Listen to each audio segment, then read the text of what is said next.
Start. परिच्छेद. टापटीप नीटनेटकेपणा ह्याला जीवनात फार महत्त्व आहे. उगाच कोणीही कसंही राहण्यात काय अर्थ आहे. माणसाने कसे नीटनेटकं राहायला हवं, दिसायला हवं, बोलायला आणि वागायलाही हवं. एकूणच काय तर या नीटनेटकेपणाबाबत उदासीन राहून चालणार नाही, कारण त्यावरच अवतीभोवतीच्या समाजातले आपले मूल्यमापन होत असते. हा नीटनेटकेपणा ही टापटीप आपल्या राहणीत, वागण्यात, बोलण्यात, दिसण्यातही असावी लागते. समर्थ रामदासांनी त्यांच्या दासबोधात माणसाच्या गुण आणि दुर्गुणाचा विचार करताना, त्यावर विवेचन करताना असे सांगितले आहे की नीटनेटकेपणा हा गुण आहे, ह्या उलट गबाळग्रंथीपणा हा दुर्गुण असे सांगितले आहे. आता ह्याला गुण का म्हणायचे, तर जिच्याकडे हा नीटनेटकेपणा आहे ती आता ह्याला ती व्यक्ती कितीही साधी असली तरी ती इतरावर आपल्या प्रभाव पाडते. साधेपण हेही भूषण ठरते. बोलण्यातला नीटनेटकेपणा, अचूकता, सफाईदारपणा हा व्यक्तीमधील स्नेह, मैत्री, आपलेपणा, जिव्हाळा हा जपून आणि जागवून जातो. अशी नीटनेटकेपणाने वागणारी, राहणारी, बोलणारी व्यक्ती ही समाजात चोख, प्रामाणिक, कर्तव्यदक्ष, सहिष्णू मानली जाते. हे नीटनेटकेपण महत्त्वाचे कागदपत्र, मौल्यवान वस्तू साठवण्याच्या, ठेवण्याच्या बाबतीत राखलं तर भविष्यातले काही तोटे, नुकसान आपण वाचवू शकतो. शोधासाठी वेळ घालवावा लागत नाही. मानसिक ताण वाढत नाही. खबरदारी हा नीटनेटकेपणाचाच एक भाग आहे. त्यामुळे हवे ते वेळच्या वेळी सापडते. खराब होत नाहीत, हरवत नाही, वाया जात नाही.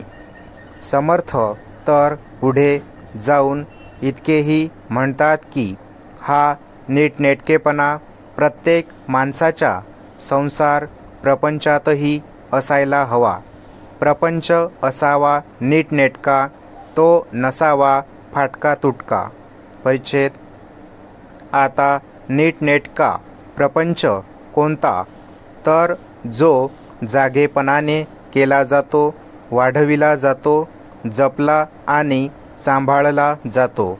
मिळकत आणि खर्चाचे गणित जिथे जुळवलेले आहे, ज्या प्रपंचाचा झेपेल इतकाच विस्तार आहे, जिथे प्रत्येक कृती विचारपूर्वक केली जाते, जिथली नाती जपली जातात, जिथे अविवेकी उधळण नसते तर काटकसर असते, 2 पैशाची बचत केली जाते, जिथे प्रत्येक पाऊल सावधगिरीने उचलले जाते, तो प्रपंच नीटनेटका. कारण जर आपण तो इतका विचारपूर्वक नीटनेटकेपणाने केला नाही, तर प्रपंचाची चादर ही ओढाताणीत फाटायला वेळ लागत नाही. हे विसरून चालणार नाही. परिच्छेद. मानवाचे जीवन सामाजिक, आर्थिक, राजकीय, राष्ट्रीय व आंतरराष्ट्रीय अशा बहुविध क्षेत्रांशी निगडीत असल्यामुळे निरनिराळ्या क्षेत्रांमधून बहुविध मूल्ये आलेली आणि विकसित झालेली आहे. मूल्य या संकल्पनेचे उगमस्थान आर्थिक असले तरी मूल्य संकल्पनेने आर्थिक क्षेत्राच्या सीमारेषा केव्हाच ओलांडून पार केलेल्या आहेत. लोकशाही मूल्यांचे रक्षण, सामाजिक, आर्थिक आणि राजकीय समतेचे संवर्धन, सर्व धर्माच्या सांस्कृतिक परंपरेतून आलेल्या मंगल मूल्यांचा स्वीकार आणि प्रत्येक धर्मातील अनिष्ट गोष्टींना पायाभूत असणारी तात्विक भूमिका विद्यार्थ्यांना समजावून सांगणे, तसेच शिक्षण क्षेत्रात आणि समाज जीवनात या तत्त्वांच्या पालनासाठी त्यांना कटिबद्ध करणे म्हणजेच खरे मूल्य शिक्षण होय. परिच्छेद. मानवी मूल्यांचे बीजारोपण करणे हे शिक्षणाचे अंतिम व चिरकालीन ध्येय असले पाहिजे, असे काही विचारवंतांचे मत आहे. ही मूल्ये बालकांमध्ये रुजविली नाहीत तर भविष्यात अनेक गंभीर परिणाम होऊ शकतात. विचारवंत मूल्य शिक्षणाला जास्त महत्त्व देतात. मूल्य शिक्षणाद्वारे सुदृढ समाज निर्माण होतो आणि त्यातच व्यक्तीचे हित दडलेले असते. शैक्षणिक तत्त्वज्ञानाच्या संदर्भात मूल्य म्हणजे स्वतःच्या असण्यानेच मातृत्व प्राप्त झालेले वांछित आदर्श व ध्येये आहेत. हे आदर्श वा ध्येये प्राप्त केल्यानंतर एखाद्या व्यक्तीत वा सर्वात किंवा ज्याला आपण आपल्या स्वभावाचा अत्युच्च घटक समजतो अशा घटकाच्या सर्व भागात पूर्णतेची खोलवर भावना जागृत होते. परिच्छेद. वैयक्तिक व सामाजिक दृष्टीने मूल्यशिक्षण आवश्यक आहे. मूल्याधिष्ठित वर्तन हे व्यक्तिमत्त्वाचे प्रमुख अंग आहे. मूल्यांमुळे वर्तनाला विशिष्ट दिशा आणि तात्विक बैठक लाभते. मानसिक संघर्षाच्या वेळी कोणता निर्णय घ्यावा याचे उत्तर मूल्यांमुळे मिळते. मूल्याधिष्ठित वर्तनामुळे व्यक्ती अंतिमदृष्ट्या समाधानी होते. मूल्यांमुळे सामाजिक स्वास्थ्य निर्मिती होते. सहकार्य, प्रेम, ऋतुजा या मूल्यांमुळे तणाव कमी होतो.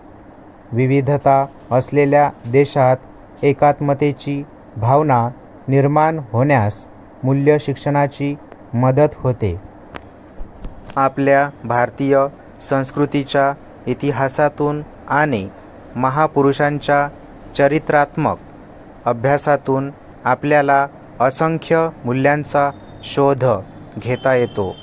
मूल्यशिक्षण आपल्याला व्यापक विचार करायला शिकविते आणि त्याप्रमाणे वागण्याची प्रेरणा देते.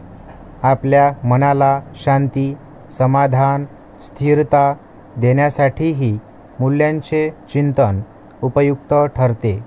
ही मूल्ये ज्यांच्या जीवनातून प्रगत झाली त्यांच्या जीवनचरित्रांचा अभ्यास आपल्याला ध्येयाचा मार्ग शिकवतो. आपले मन, भावना, विचार यांना वळण लावण्याचे कार्य घरात आई वडील, आजी आजोबा आणि शाळेत शिक्षक करीत असतात. शाळेतील अध्ययन, अध्यापन, अनेक प्रकारचे वाचन यातून आपण विचार करू लागतो. चांगले विचार करणे व त्यानुसार वागणे, त्यातून आपल्यासमोर ध्येय, आदर्श साकार होतात. अशा आचार विचारांना आपण संस्कार म्हणतो. अशा शिक्षणाने व संस्कारांनी आपले व्यक्तिमत्व घडत असते. स्टॉप.